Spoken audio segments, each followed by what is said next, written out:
The Lord be with you. I love this story. I love this story. I love this story.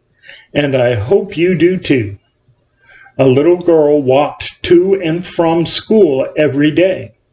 One morning, however, the weather looked questionable at best. Clouds were forming, and it didn't look good. Yet the girl persevered, and she made her daily trek to the elementary school. As the afternoon progressed, the winds whipped up, and along came lightning and thunder. The mother of the little girl got concerned that her young daughter would be frightened as she walked home from school. She worried that the electrical storm might even harm her child. Suddenly, lightning like a flaming sword cut through the sky. There was a roar of thunder. That did it. The mother jumped into her car and drove along on the road to her child's school. In the distance, she saw her little girl walking along. But at each flash of lightning, the child would stop, look up, and smile. Lightning flashes were coming fast now, one right after another. The thunder was so loud, and with each new streak of light, the little girl would look up and smile. When her mother drew up beside the child, she lowered the window and called to her, "What are you doing? Why do you keep stopping?" The child answered, "I'm trying to look pretty. God keeps taking my picture." What a beautiful spirit.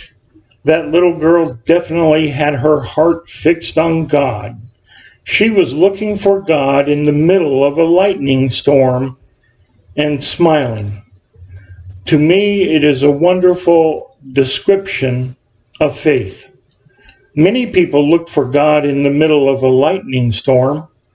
In fact, for many people, that is the only time they look for God, when they are in a crisis moment, when they need something beyond their ability to supply. A friend of mine in high school called this the comb God. You know, to be pulled out of your back pocket and used when needed, and then put away until the next crisis comes along, like a comb. But to be looking for God in the middle of a lightning storm and smiling, that's a real faith. That is a heart fixed on God. In our world, all sorts of things are tested to prove that they are genuine. When you go to a bank or gas station, the teller or cashier sometimes swipes across one of your bills with a yellow highlighter. Why? They are making sure it is genuine. There was a time when bank tellers in the Philippines would just hold the bills close to a light and then examine the pictures on them. How could they know if a bill was genuine just by looking at it? If the hair of the picture of a man on the dollar is not combed properly, the bill is fake. When Sissy and I were looking for motorcycle helmets, we looked for the Department of Transportation certification and the European certification. The European certification is actually harder to get. Many of the same type of helmet must pass the test to receive this higher rating. Tested to prove that they are genuine. Tested to prove that they will do what they are supposed to do. Like a COVID test, tested to verify. The faith that is not tested is the faith that cannot be trusted. The most literal way to define a follower of Jesus is someone who goes where Jesus goes. I like the way Kyle Idleman says it. I'm not sure how you can call yourself a follower of Jesus if you refuse to go where Jesus is. If you're following Jesus wherever, he will take you towards a center that others wouldn't want to be seen with. You will find yourself among the sick that others tried to avoid.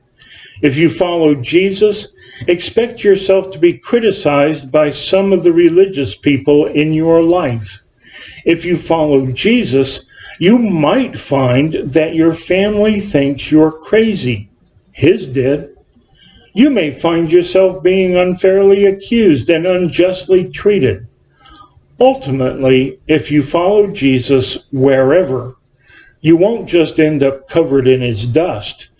You will end up covered in his blood. Unquote. Of course, if you follow Jesus, you may also find yourself looking for God in the middle of a lightning storm and smiling. Amen.